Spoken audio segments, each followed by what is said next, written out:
जय हिंद दोस्तों एक बार फिर से आप सभी का स्वागत है हमारी इस ज्ञान की दुनिया में।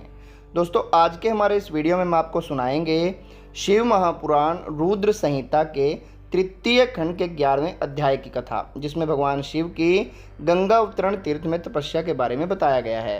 ब्रह्मा जी बोले, नारद, गिरिराज हिमालय की पुत्री पार्वती जो साक्षात जगदम्बा का अवतार थी, जब 8 वर्ष की हो गई तब भगवान शिव को उनके जन्म का समाचार मिला।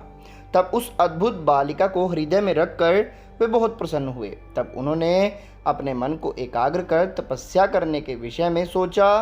तत्पश्चात नंदी एवं कुछ और गणों को साथ लेकर महादेव जी हिमालय के सर्वोच्च शिखर पर गंगोत्री नामक तीर्थ पर चले गए। इसी स्थान पर पतित पावनी गंगा ब्रह्मलोक से गिर रही है। भगवान शिव ने उसी स्थान को तपस्या करने के लिए चुना। भगवान शिव अपने मन को एकाग्रचित कर आत्मभूत ज्ञानमयी नित्य ज्योतिर्मय चिदानंद स्वरूप परम ब्रह्म परमात्मा का चिंतन करने लगे। अपने स्वामी को समाधि में मग्न पाकर नंदी एवं अन्य शिवगण भी समाधि लगाकर बैठ गए। कुछ गण शिव जी की सेवा करते रहे तथा कुछ उस स्थान की सुरक्षा हेतु कार्य करते। जब गिरिराज हिमालय को शिव जी के आगमन का यह शुभ समाचार प्राप्त हुआ, तब वे प्रेम पूर्वक मन में आदर का भाव लिए अपने सेवकों सहित उस स्थान पर आए जहां वे तपस्या कर रहे थे। हिमालय ने दोनों हाथ जोड़कर रुद्रदेव को प्रणाम किया। तत्पश्चात उनकी भक्ति भाव से पूजा आराधना करने लगे। हाथ जोड़कर हिमालय बोले, भगवान आप यहाँ पधारे, यह मेरा सौभाग्य है। प्रभु आप भक्तवत्सल हैं।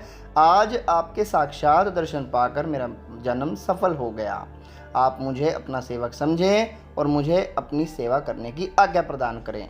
हे प्रभु, आपकी सेवा करके मेरा मन अत्यधिक आनंद का अनुभव करेगा।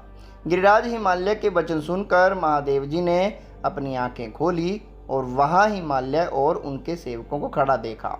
उन्हें देखकर महादेव जी मुस्कुराते हुए बोले, हे गिरिराज, मैं तुम्हारे शिखर पर एकांत में तपस्या करने के लिए आया हूँ। हिमालय तुम तपस्या के धाम हो। देवताओं, मुनियों और राक्षसों को भी तुम आश्रय प्रदान करते हो। गंगा जो कि सबके पापों को धो देती है, तुम्हारे ऊपर से होकर ही निकलती है, इसलिए तुम सदा के लिए पवित्र हो गए हो। मैं इस परम पावन स्थल को, जो कि गंगा का उद्गम स्थल है, पर तपस्या करने के लिए आया हूँ। मैं यह जानता हूँ कि मेरी तपस्या बिना किसी विघ्न बाधा के पूरी हो जाए, इसलिए तुम ऐसी व्यवस्था करो कि कोई भी मेरे निकट न आ सके। अब तुम अपने घर जाओ और इसका उचित प्रबंध करो।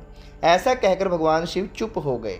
तब हिमालय बोले, हे परमेश्वर, आप मेरे निवास के क्षेत्र में पधारे, यह मेरे लिए बड़े सौभाग्य की बात है। मैं आपका स्वागत करता हूँ।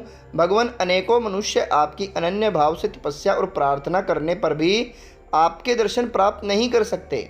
ऐसे महादेव ने मुझ दीन को अपने अमृत दर्शन से कृतार्थ किया है। भगवान, आप यहाँ पर तपस्या के लिए पधारे हैं, इससे मैं बहुत प्रसन्न हूँ। आज मैं स्वयं को देवराज इंद्र से भी अधिक भाग्यशाली मानता हूँ। आप यहाँ बिना किसी विघ्न बाधा के एकाग्रचित हो तपस्या कर सकते हैं। यहाँ आपको किसी भी तरह की कोई परेशानी नहीं होगी, ऐसा मैं आपको विश्वास दिलाता हूँ। ऐसा कहकर गिरिराज हिमालय अपने घर लौट गए। घर पहुंचकर उन्होंने अपनी पत्नी मैना को शिवजी से हुई सारी बातों का वृतांत कह सुनाया। तब उन्होंने अपने सेवकों को बुलाया और समझाते हुए कहने लगे कि आज से कोई भी गंगा अवतरण अर्थात गंगोत्री नामक स्थान पर नहीं जाएगा।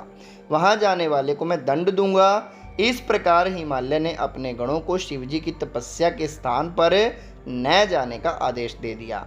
तो दोस्तों यहाँ पर समाप्त होता है आज का 11वां अध्याय और हमारा वीडियो भी। जल्दी मिलेंगे आपको फिर से एक और नए अगले अध्याय के साथ।